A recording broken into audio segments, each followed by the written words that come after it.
பண்றாங்க. இதனால பொறுத்த வரைக்கும் ஜப்பானுக்கும் தென்கொரியாவுக்கும் நடக்கக்கூடிய ஒரு பெரிய சலசலப்பு ஒரு பிரச்சனை தான். இந்த எல்லை பிரச்சனைன்னு சொல்லுவோம்ல, அந்த மாதிரியான ஒரு பிரச்சனை தாங்க. இந்த தகேஷிமா அப்படின்றது ஒரு தீவு.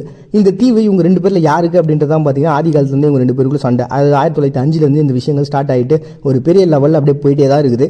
இப்போ வரைக்கும் 2 பேருமே இது எங்க ஊர்ப்பா இது எங்க ஊர்ப்பா அப்படின்னு சொல்லிட்டு இப்போ இவங்க இந்த தீவுக்கு ஒரு பேர் வச்சிருந்தாங்கன்னா தென்கொரியா இன்னொரு பேர் வச்சிருப்பாங்க.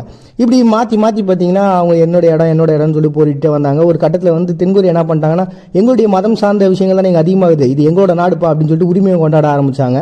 இப்படி 1954 அது இன்னும் பெரிய பிரச்சனையாக போகும். அதுக்கப்புறம் இருந்தாலும் ஒரு கட்டத்தில் ஜப்பான் என்ன பண்ணிட்டாங்க, 2005 நம்ம 2 பேரும் பேசாமல் ஜப்பான் தென்கொரியா கூட்டு கலாச்சாரமாக இருந்துடலாமா அப்படின்னு சொல்லிட்டு கேட்டு பார்க்குறாங்க. பட் ஆனால் அதுவும் நடக்கலை. ஏன்னா 2 பேருமே சேர்ந்து அந்த தீவில் இருந்துக்கலாமா அப்படின்ட்டு. இவங்க 2 பேரும் ஏன் தான் இப்படி இந்த தீவுக்காக எவ்வளோ பெருசாக பேசுகிறாங்க அப்படின்றது தெரியலங்க. ஒருவேளை அந்த தீவில் இருக்கக்கூடிய பாறைகளில் எதனா கிரானைட்டு இல்லை ஏதாவது ஒரு முக்கியமான பொருட்கள் இருக்கா, அதை ஏதாவது ஏற்றுமதி பண்ணி சம்பாதிக்கலாம்னு நினைக்கிறாங்களா, என்ன ஏதுலாம் தெரிலங்க.